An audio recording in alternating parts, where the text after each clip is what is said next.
Precisamente ya que usted, Sebastián, le preguntó allá en Asobancaria al nuevo superintendente financiero César Ferrari sobre esta novedosa plataforma financiera Nubank, pues hablemos porque a esta hora tenemos el honor de estar conectados con su fundador, con el hombre que además vuelve a ser el ser humano más rico de Colombia según la revista Forbes, con un patrimonio neto de 6.500 millones de dólares. Es el colombiano David Vélez, que nos acompaña a esta hora en Blue Radio. Señor Vélez, bienvenido. Mil gracias por estar aquí con nosotros.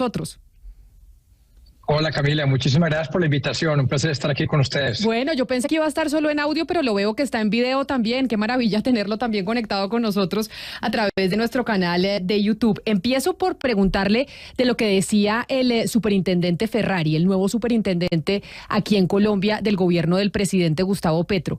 ¿Ese realmente es el futuro del mundo bancario? Y es que nos vamos a ir olvidando de las oficinas y al final todos vamos a estar conectados con nuestro dinero a través de un celular. Sí, o sea, definitivamente me parece que el superintendente está súper aceptado. Yo creo que describió un poco nuestra tesis de competencia desde los últimos 10 años, que son básicamente dos partes. Primero, que existe una gran oportunidad para que haya más competencia en estas industrias financieras. Cuando uno ve Colombia o México o Brasil, donde operamos, o cualquier otro país de mercados emergentes, generalmente tenemos 5 o 6 bancos que son dueños del 80-85% del mercado.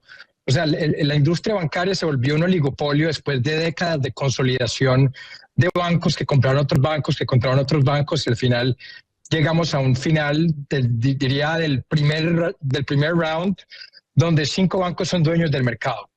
Y eso crea falta de alternativas, eso crea tasas de interés más altas, crea muchos fees, crea peor atendimiento al cliente.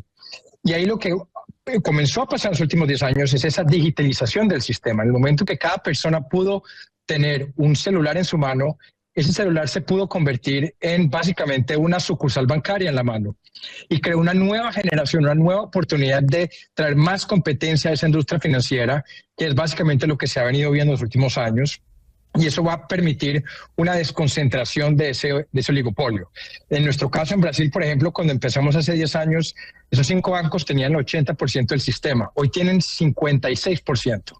En 10 años hemos logrado traer más competencia, más inclusión. Eso se ha beneficiado en casi 15 billones de dólares de comisiones que los clientes no han tenido que pagarle a los bancos, y hoy esos 15 billones están en el bolsillo de los clientes. Mejor entendimiento, llegará a los más desbancarizados. Hemos logrado bancarizar casi 15 millones de personas que tenían su plata, su dinero físico debajo del colchón.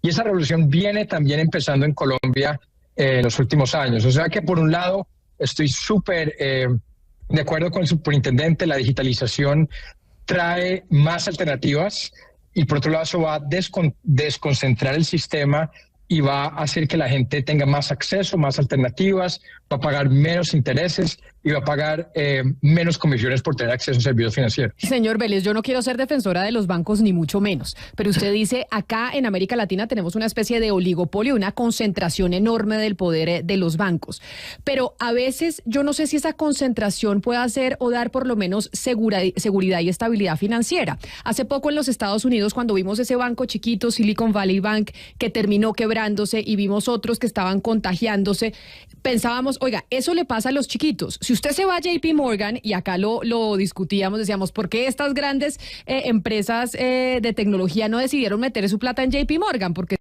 se quiebra Chase y pues se quiebran los Estados Unidos. Esa atomización del mercado bancario no puede de pronto ser un poco riesgoso a la hora de la estabilidad financiera, porque es mucho más fácil que un banco chiquito se quiebre a que se quiebre uno grande.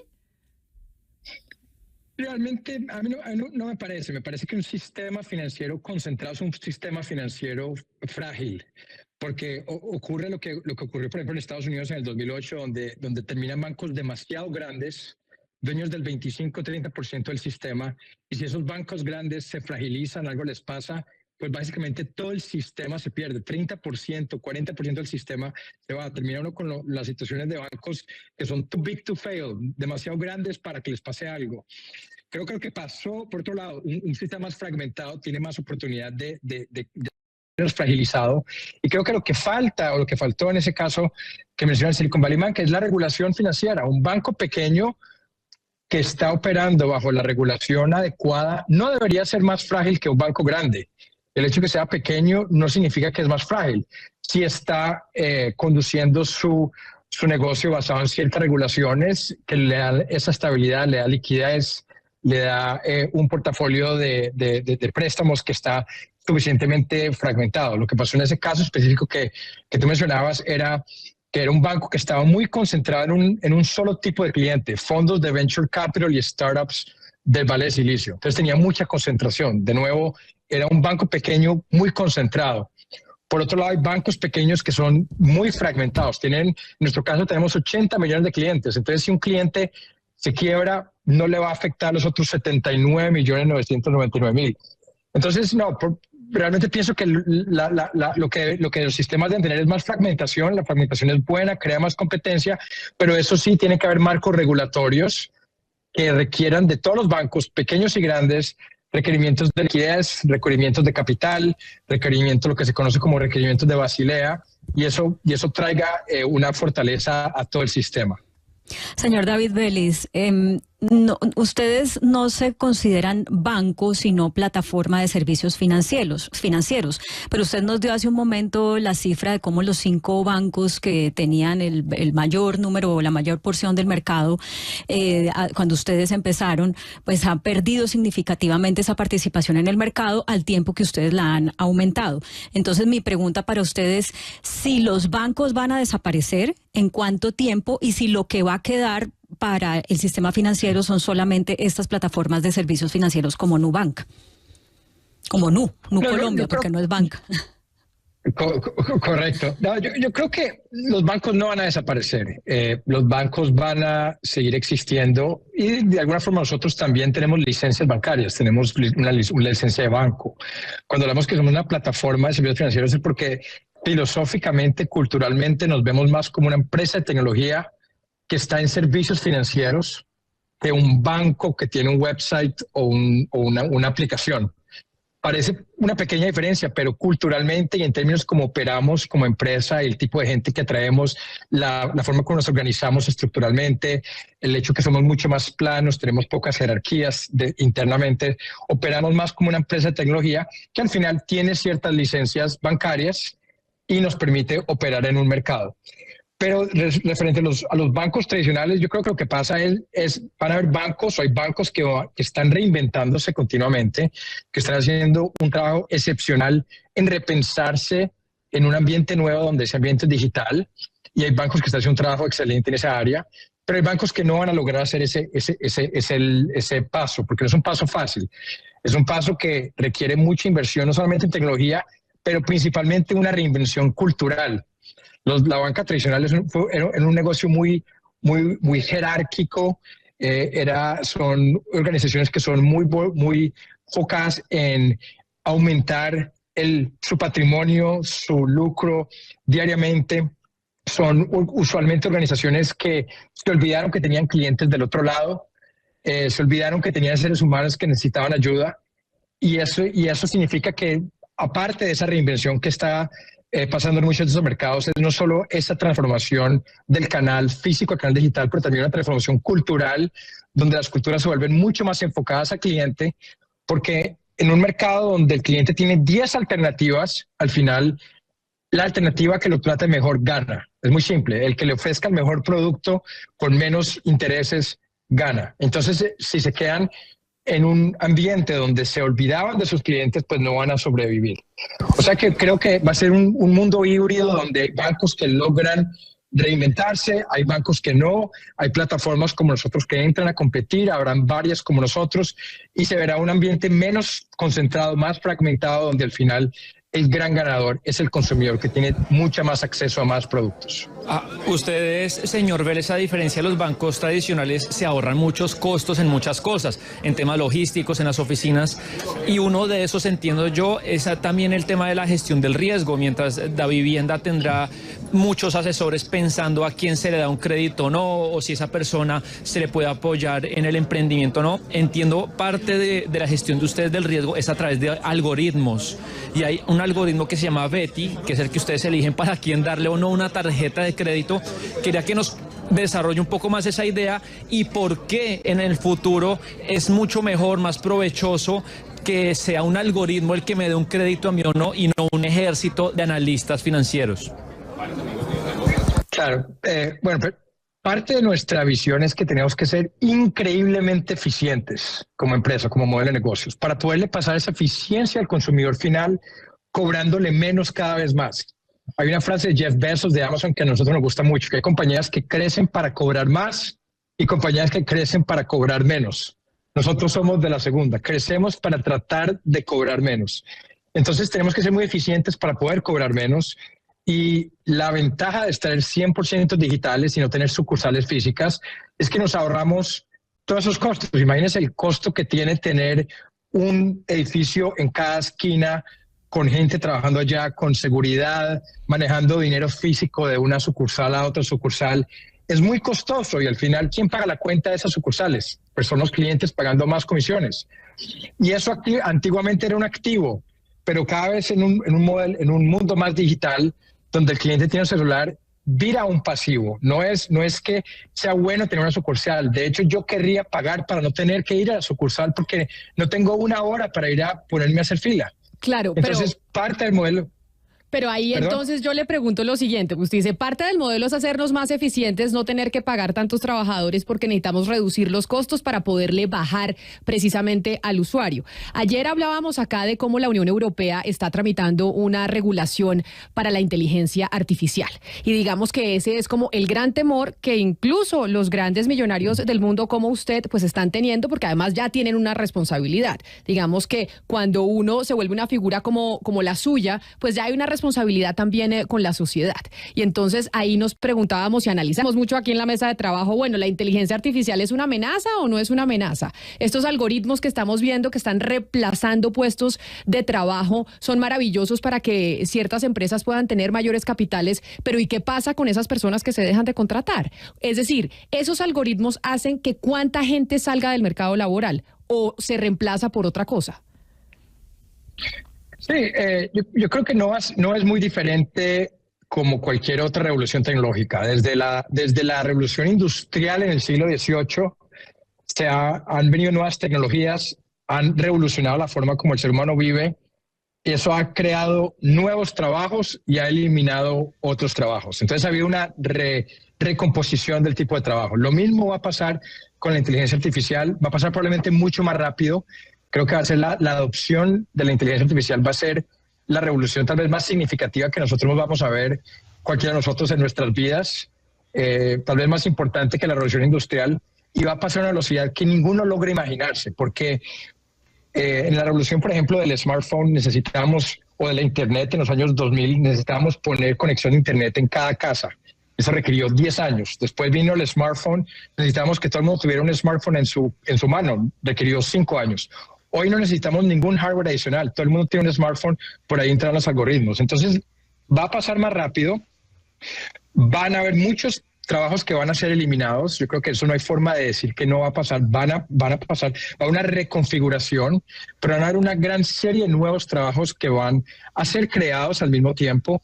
Generalmente se crean más trabajos de los que se han eliminado. Cuando uno ve, por ejemplo, las tasas de desempleo en este momento, sobre todo en este momento en cualquier país del mundo, incluyendo Estados Unidos, son las tasas de desempleo más bajas en los últimos décadas. Entonces, y eso que estamos en se han eliminado muchísimos trabajos en los últimos 20, 30 años gracias a tecnología, pero aún así estamos en un desempleo bajísimo. Lo que eso genera, yendo específicamente a tu pregunta, es un gran desafío para los gobiernos y para las empresas de cómo continuamente estar entrenando a la gente para tener el nuevo tipo de trabajos que van a ir creándose. Y a eso es lo que yo quiero ir a preguntarle, porque seguramente una mamá, un padre de familia, un joven que lo está escuchando a usted y que lo ve a usted como un referente en estos momentos, 40, 41 años, el hombre más rico de Colombia, que también ha generado un sistema, pues como una plataforma financiera muy importante con 90 millones de clientes, es decir, doblando el precio de la acción en el último mes. ¿Usted qué le diría a ese estudiante, a ese que está graduándose hoy en 11 en el colegio, a ese que está pensando, y bueno, ¿a qué me dedico? Porque obviamente esta revolución de la inteligencia artificial va a ser así. En 2 años las cosas van a cambiar mucho y no sabemos ni siquiera si estará Camila Zuluaga aquí presentando o estará un muñeco de la inteligencia artificial. ¿Qué estudiar? Es decir, ¿cuál sería esa recomendación para alguien que está graduándose del colegio en estos momentos? Para mí, esto es un tema que yo personalmente tengo mucha pasión, he hablado bastante sobre Colombia, y hay que estudiar programación en este momento, computación. No hay suficientes programadores. Imagínense que todavía, cuando uno ve los datos, se gradúan todavía 10 veces más abogados y contadores que programadores en Colombia. Y no tengo nada en contra de los abogados o los contadores, pero cuando uno ve hacia dónde va esta economía que va a reinventar todas estas industrias, definitivamente la mano de obra, la pieza clave del engranaje de la nueva economía son los programadores de sistemas. Y tenemos muy pocos, graduamos muy pocos en Colombia y en América Latina en general. Hay un déficit de casi 1 millón de programadores hoy en América Latina, de empresas como nosotros y todas las otras que necesitan programar gente pagando salarios altísimas y no logramos encontrarlos. Entonces, creo que hay un gran sentido de urgencia de que la gente entienda que esta economía se reinventa y programación, y cada vez la definición de programación es un poco más amplia, porque la inteligencia artificial va a permitir que más gente aprenda a programar rápidamente. De hecho, el AI, la inteligencia artificial, va a ser casi que un copiloto de cualquier persona que quiera programar, va a ayudar a hacer ese trabajo mucho más fácil. Pero creo que ahí está el punto, necesitamos mucha más gente estudiando programación. Yo le tenía una pregunta a usted sobre las tasas de interés. Ahora que toca el tema sobre la programación, pues yo no estaba leyendo justamente ayer que los programadores pueden ser uno de esas profesiones que llegue de alguna manera o hasta cierto punto a reemplazar la inteligencia artificial. Usted lo dijo que era como un copiloto, pero ¿por qué no está tan seguro usted de que la inteligencia artificial no pueda llegar a reemplazar a los programadores, que pueda hacer ella solita y aprender como se supone lo tiene que estar haciendo, hacer programación, y de esa manera suplir nuestras necesidades en ese sentido? Yo creo que es posible, no lo descartaría completamente. No lo veo pasando en los próximos 10 años. ¿Qué va a pasar de aquí a los próximos 30, 40 años? Es factible. Pero de la forma como funciona la programación hoy, se necesita bastante intuición y conocimiento del código en sí. Y lo que se está viendo, y esto ya viene pasando bastante en la tecnología, es que el AI termina siendo un copiloto del programador y permite que un programador programe básicamente con una productividad de 5 o 10 veces más lo que un programador normal. Y hay varias tareas en la parte de programación que son bastante rutineras, bastante aburridoras. Toda la parte de debugging, por ejemplo, hay una de las grandes tareas que un programador tiene que estar haciendo continuamente, es testeando si su código funciona, viendo línea por línea, viendo si han habido errores. Lo que el AI está generando rápidamente es ayudar al programador a encontrar esos errores más rápidamente, a debug muchos de ese código. Entonces, por ahora, y lo que yo veo es que el AI va a ayudar más. Y lo otro que va a pasar es que como el costo de desarrollo de software va a bajar, más gente va a poder desarrollar software. Se va a crear, la cantidad de software que se va a crear va a ser 100 veces la que se crea. Lo que significa que, a pesar que tal vez se necesite menos programadores para programar un software específico, la cantidad de software en total creado en una economía va a aumentar 10 o 100 veces, lo que al final del día significa más y más programadores. O sea que creo que es un punto excelente. Es posible que de aquí a 30, 40, 50 años a esto lleguemos, y eso es un desafío que todo el mundo va a tener que trabajar. Pero si hay alguien graduándose hoy en Colombia pensando en los próximos 10, 20 años, diría por ahí es una inversión que vale la pena personal, y uno no se va a arrepentir, al menos por un buen tiempo. Claro, pero siendo consecuente con eso, señor Vélez, ¿usted cree que el sistema educativo en Colombia se quedó ya obsoleto?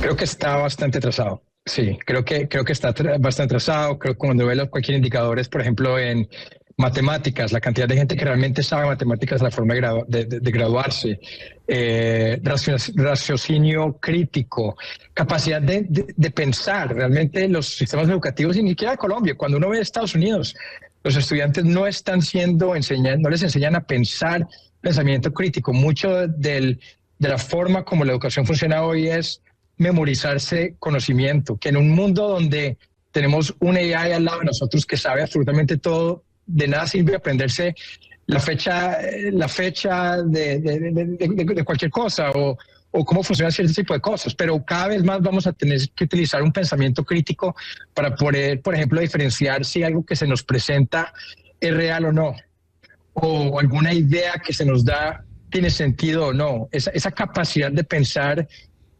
sobre principios fundamentales son tácticas que nadie los sistemas educativos no están enseñando hoy. Entonces sí, creo que desafortunadamente estamos atrasados, el sistema educativo en Colombia está atrasado, no solamente en la forma como está enseñando, pero también en la capacidad de estas nuevas tecnologías entrar a la sala de clases y estar enseñándole a la gente a prepararse para esta revolución que viene. Señor David Vélez, le voy a cambiar de tema porque me interesa mucho que nos haga una reflexión sobre política. ¿En qué sentido? Usted creó y ha manejado Nu desde Brasil, en Brasil, y le ha tocado un ambiente político cambiante, casi que de un extremo a otro. Lula, Dilma, Bolsonaro, ahora otra vez Lula, que en una versión que es muy distinta a la que estuvo antes. Y por eso la pregunta es, teniendo en cuenta que en Colombia estamos por primera vez en un gobierno de izquierda que ha hecho declaraciones a la banca como las que conocemos del presidente, donde les pide reducir sus márgenes de rentabilidad para apoyar la economía popular, ¿qué puede usted, desde la experiencia que ha tenido en Brasil con ese ambiente político de diferentes extremos, decirnos para los retos que hay en materia bancaria en Colombia? Sí, definitivamente haber creado una empresa en esta industria en los últimos 10 años en los países en que operamos no ha sido fácil porque el constante clave ha sido cambio. La volatilidad macro, la volatilidad política que hemos visto ha cambiado básicamente, cada mes vemos una nueva realidad. Pero lo que nos ha mantenido, lo que nos ha facilitado bastante la vida al final es que este tema de más competencia en servicios financieros, de traer más inclusión financiera, de trabajar para cobrar menos, es uno de los pocos temas en que la derecha y la izquierda están de acuerdo. Y lo hemos visto muy claramente en gobiernos de derecha, que hemos visto en Brasil, México y Colombia, y lo hemos visto en gobiernos de izquierda que hemos visto en Brasil, México y Colombia, que son otros países que operamos. Es un punto donde más competencia y más inclusión financiera y cobrarle menos a la gente, las dos, es uno de esos temas donde todos están de acuerdo que es algo bueno. Y dado eso, hemos recibido mucho apoyo consistente, continuo, de gobiernos, independientemente de la corriente política en que hemos operado. Y bueno, hasta ahora eso nos ha ayudado de alguna forma. También ese punto que decía al principio, de que haya tanta concentración bancaria no es algo que ni a la izquierda ni a la derecha le ha gustado. Así que también nos ha ayudado. Y ese apoyo a la tecnología y a la digitalización ha sido también un tema muy en común porque estar en contra de esa digitalización es básicamente estar en contra del futuro de cualquier economía. Entonces también ha habido apoyo independientemente de ideología política hacia esos temas. O sea que hemos podido navegar esos mares volátiles de cambios de política, yo creo que bastante bien. Con el presidente Duque tuvimos buena conversación y fue el momento cuando lanzamos en Colombia, y con el presidente Petro también hemos tenido una excelente conversación. Y de hecho, esa conversación con el superintendente ha sido muy positiva hasta ahora porque creemos que está muy alineado en términos de traer más competencia a la banca. Y en medio de esa buena conversación que ha tenido usted con los mandatarios, no puedo dejar de preguntarle sobre las grandes reformas que está tramitando el gobierno. No lo voy a preguntar por la de la salud, pero sí directamente sobre una que podría afectar a quien genera empleo y a quien es un inversor en Colombia, como yo no sé, Nubank, ¿Colombia es el segundo mercado más importante o el tercero? Porque obviamente Brasil es el primero. El tercero en este momento. Okay. El tercero en este momento. El tercer mercado más importante de su compañía, y es la reforma pensional y la reforma laboral. ¿Usted con qué ojos ve esas dos grandes reformas que son una de las principales apuestas del gobierno del presidente Gustavo Petro? Ahí sí me corchó, Camila. Realmente no tengo conocimiento suficiente a profundo para poderte dar una visión muy, muy clara sobre cada uno. prometo entender más sobre los diferentes detalles y dar mi opinión en algún momento, pero no es algo que tenga muy claro. Nos queda pendiente entonces que nos dé su opinión, porque sin duda es importante. Hay muchos debates alrededor del tema. Dicen la reforma pensional va a espantar la inversión extranjera, nos van a bajar la calificación de riesgo, también la inversión extranjera se va a ahuyentar por cuenta de la reforma laboral. En fin, hay muchas cosas alrededor y debates alrededor de esas reformas y opiniones que es importante pues saber usted, como el colombiano más rico del mundo, ¿qué opina? Pero Mariana, usted le tenía pendiente la pregunta sobre las tasas de interés y yo le había cambiado a educación porque me parece que educación es clave, pero tasas de interés también, a pesar de que la FED ya paró la subida, ¿no? Sí, pero igual están altas. Es decir, bueno, en Estados Unidos, en México también están muy altas, en Brasil también, en México y en Brasil más altas que en Colombia. Y yo quisiera así preguntarle, porque las tasas de interés que subían fueron una de las razones que quebraron a esos bancos nuevos, a Silicon Valley Bank, por ejemplo, que han causado tantos problemas. Seguramente ustedes tienen una naturaleza de inversión muy distinta a la de esos bancos, pero yo sí quisiera saber cómo se sienten ustedes afectados por esas crecientes tasas de interés y cómo ven el panorama, si pueden seguir subiendo, cómo les afectaría si siguen subiendo a su modelo de negocio o qué pasaría y qué piensa que debería pasar con las tasas de interés para negocios como el de ustedes. Sí, ha sido muy curioso todo lo que ha pasado en términos de la industria en estos últimos, diría, 12, 18 meses, porque si uno hace dos listas, una lista describiendo el sistema financiero y lo que ha pasado macroeconómicamente en Estados Unidos y otro en Latinoamérica, y uno le pregunta a cualquier persona cuál es cuál, la mayor parte de la gente pensaría que el mercado más volátil es, el mercado emergente es Estados Unidos y el mercado desarrollado es Latinoamérica o Colombia o Brasil. De hecho, lo que se ve hoy en esas quebraderas de banco en Estados Unidos, esa inflación alta en Estados Unidos, el hecho que venga una sorpresa, es algo que, da todas las crisis macroeconómicas que nosotros hemos tenido en los últimos 20, 30 años, es algo que nuestras economías saben manejar bien y no se ve ese tipo de quebraderas, ese tipo de crisis. Sí, las tasas de interés han subido porque la inflación ha subido, pero uno no ve esa inestabilidad en los bancos ni en Colombia, ni en Brasil, ni en México. Y es porque nosotros, de alguna forma, los sistemas y los reguladores en estos países ya vieron eso hace 20 años y ya los modelos de negocios de banca saben cómo operar en situaciones de subidas y bajadas de tasas de interés, inflación alta, inflación baja. Entonces, de alguna forma, Estados Unidos tiene mucho que aprenderle a América Latina en la forma como los bancos centrales de América Latina han manejado los últimos 18 meses de subidas de tasas de interés.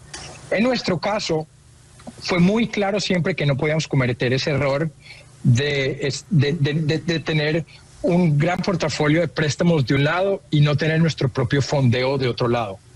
Los bancos quiebran al final por una razón y es falta de liquidez debido a que no tiene las dos partes de su balance están descasadas. Uno tiene... en un parte le sube la tasa de interés y el otro no tiene control. Entonces nosotros como modelo de negocio desde el principio supimos que teníamos que ser dueños de nuestro propio destino teniendo acceso a nuestros propios depósitos y dado eso, a medida cuando las tasas de interés suben, pues de un lado nos toca subir las tasas de interés, pero por otro lado también subimos las tasas de interés de nuestros préstamos. O sea que no ha generado ningún tipo de fragilidad al menos en nuestro modelo de negocio y en general no se ha visto ese tipo de quebraderas de bancos en América Latina, dado que el sistema es más robusto que lo que se ha visto en Estados Unidos en los últimos 12 meses. Claro. Don David, yo quisiera preguntarle si usted cree que el efectivo, como lo conocemos, está más pronto a acabarse de lo que se pensaba.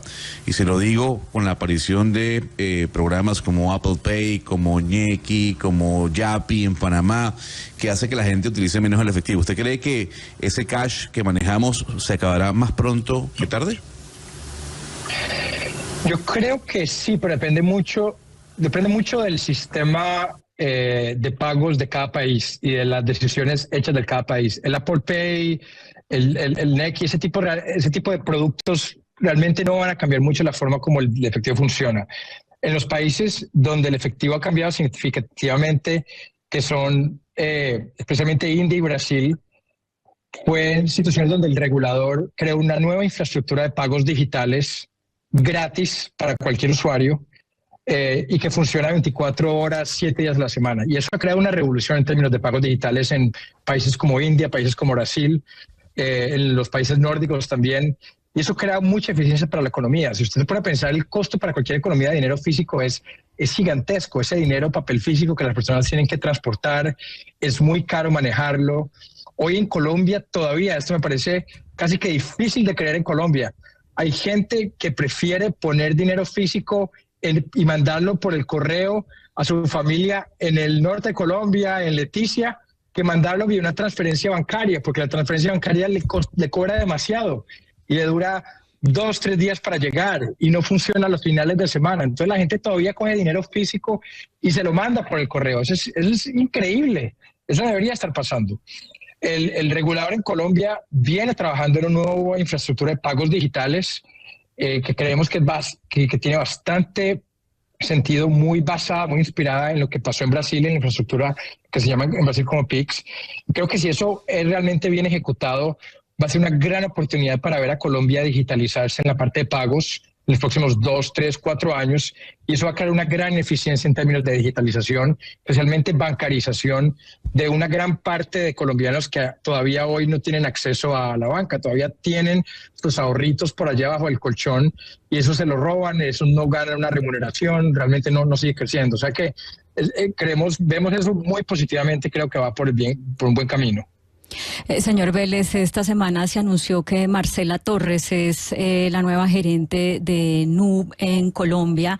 Antes estuvo Catalina Bretón y por eso la pregunta que quiero hacerle es si usted hace una apuesta por el liderazgo femenino en la banca, un poco en contraste con lo que es la banca tradicional en la que hemos visto casi siempre hombres en las posiciones más altas de los bancos, o si esto pues es simplemente una mera coincidencia y de una vez, ¿cuál es la expectativa con la llegada de Marcela Torres a la gerencia de NU Colombia? No, definitivamente, o sea, culturalmente como empresa hemos siempre operado bajo un principio de que diversidad de cualquier tipo nos hace mejores, nos hace tomar mejores decisiones, nos permite explorar ideas de diferentes puntos de vista. Lógicamente eso es diversidad desde un punto de vista de género, desde un punto de vista de pensamiento, desde un punto de vista de experiencia. Tratamos de crear una cultura donde existe lo que llamamos la meritocracia y de ideas, donde diferentes puntos de vista consiguen entrar, consiguen debatir y consiguen tomar mejores decisiones. Y basado en esa visión hemos siempre tenido un cuerpo directivo y realmente en todo Nubank que es casi 50% hombres, 50% mujeres. Cuando operamos realmente pensando y buscando esa diversidad, realmente la mitad de la población es mujeres, la mitad de la población de hombres. No debería existir en ninguna empresa 80% hombres, 20% mujeres. Eso no tiene ningún sentido si la empresa en sí realmente está abierta a tratar de traer la mejor gente independientemente de su género, independientemente de sus creencias. Entonces, bajo ese punto de vista, hoy en Brasil operamos creo que 52% hombres, 48% mujeres. En algunos equipos tenemos más mujeres que hombres. Y cuando tuvimos la misión de ir a encontrar la mejor persona para liderar nuestra operación en Colombia, la primera vez que trajimos a Catalina, ahora con Marcela, fuimos y entrevistamos a mucha gente y la mejor persona que pudimos encontrar la primera vez fue Catalina, la mejor persona que pudimos encontrar en esta vez fue Marcela, y fueron excepcionales, ejecutivas increíbles, y nos sentimos muy contentos que Marcela específicamente haya podido, nos haya elegido y haya venido a entrar dentro de este equipo. Así que, bueno, tenemos grandes perspectivas para Colombia. Colombia es nuestro tercer mercado hoy, pero apostamos muchísimo en el país. Creo que vemos que hay una gran oportunidad y queríamos tener una ejecutiva de talla mundial que liderara y que pensara en grande en los proyectos que podemos tener para el país. Y Marcela definitivamente, con la experiencia que viene, nos va a ayudar a pensar en grande en Colombia y ver cómo podemos contribuir con ese aumento de ofertas en el país. Pues qué maravilla escuchar esta respuesta y qué maravilla que usted nos haya regalado esta media hora de su tiempo, que yo sé que usted es supremamente ocupado y por eso le agradezco enormemente que haya aceptado esta entrevista. No sin antes ya preguntarle algo que me interesa a mí personalmente. Y es, aquí Gonzalo Lázari me trae constantemente las rutinas de las personas exitosas, lo que hace Jeff Bezos, lo que hacen los más exitosos del mundo en su día. Y no puedo dejárselo de preguntar a usted. ¿Hace ejercicio ejercicio, no hace ejercicio, qué come, qué no come, cuánto duerme, cómo organiza su vida, porque eso sí le dice uno mucho de la persona con la que está hablando. Bueno, sí, no, perfecto. Es excelente pregunta. Yo necesito, no, yo necesito dormir. Entonces, no puedo dormir, necesito dormir entre 7 y 8 horas. Okay. Eso sí, pero me gusta despertarme muy temprano. Entonces, significa que hoy, por ejemplo, me desperté a las 4:30 de la mañana. En general me despierto entre 4:30 y 5. Significa que voy a dormir bien temprano. Hago en general entre 1 hora, hora y media de ejercicio de diferentes tipos. He tratado meditación, no he sido tan consistente como me gustaría, pero ahí sigo tratando de crear un hábito en la parte de meditación porque realmente es algo que le da a uno un espacio mental para uno pensar en los diferentes problemas. A las 7 de la mañana estamos sentados con todos mis hijos desayunando y ahí les dedico mucho tiempo de calidad. Para mí soy una persona de familia, me gusta estar con mis hijos pequeños, los llevo al colegio varios días de la semana y ahí se empieza la manada de reuniones sin parar desde las 7:30 básicamente hasta el final del día, cuando trato de terminar a tiempo, cenar con la familia y leerles un cuento antes de dormir a los 4 pequeños y volver a dormir temprano. O sea que más o menos esa es la rutina que se repite día a día. Doctor Vélez, David Vélez, creador y cofundador de Nu, mil gracias por haber estado con nosotros tanto tiempo. Sé que nos pasamos un poquito, pero le mando un abrazo muy grande y gracias por habernos acompañado hoy aquí en Mañanas Blue. Gracias a ti, Camila, y gracias a todos. Muchísimas gracias por tenerme. Blue, la alternativa.